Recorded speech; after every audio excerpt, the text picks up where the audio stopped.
So in this video we're going to have a look at an ePortfolio that's well on its way to being developed. Elisa has very kindly shared her ePortfolio, what she worked on last year. So we're just going to review this and we're going to look at all of the great things that Elisa's done, and also possibly some areas that she may look to develop her ePortfolio even further as she works through it in year 10. So you can see on the first page we have a title page, and we also have an introduction. So the home page is called Elisa's ePortfolio.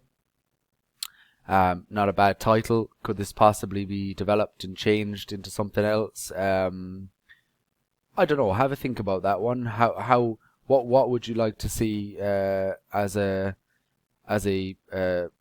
interview, or if someone was interviewing you, could it say perhaps Elisa's personal profile or something like that, or have a think about how you can rebrand that and rephase that. But that's a good start. There's a very nice introduction here. It says welcome to my Google Sites. So maybe that could be rephrased as to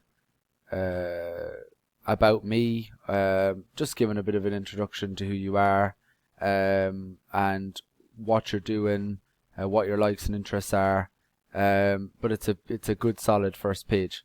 Elisa's got the recommended sort of sub pages, if you like, or other pages which we focused on last year. So she's got a cover letter here, and she's got a very detailed cover letter. Talks a lot about her achievements in different subjects outside of school, inside of school, and also contact details on the bottom there. So in terms of a cover letter, it's a really nice cover letter. Tells me as the viewer a little bit more about her, her achievements, things that she values.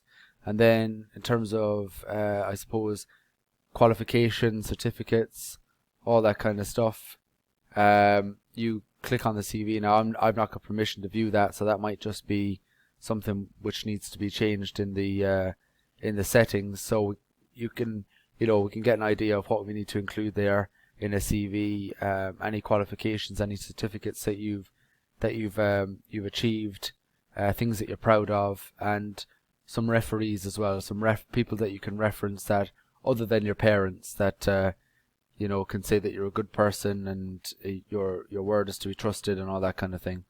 Then we've also got the certificates. So you can see Elisa's got a whole plethora of certificates here that she's achieved inside and outside of school. So they're very nicely presented. They could possibly be categorized as well a little bit, for various different things that Elisa has achieved. But I like the way this is laid out, and it's very visual as well, and they've been scanned in well. Obviously Elisa is very proud of her artwork, and if you click in there you can see some of her artwork there as well, and some of her photography. And I think that in itself, as an additional tab, what that does is that shows off one of her real true passions, and that's clear to see for anybody that's viewing that. So I think as an ePortfolio at this stage, this is a very good one to show you. As a current year 10 student, you may have done this amount of work, you may not have, but by the end of this session you should have a Google Sites that has, Sites even, that has some work on it, and that you're looking to develop in the right way. So this video hopefully gives you an idea of the benchmark you should be at already, and if you're not at this benchmark, you may want to progress yourself towards this.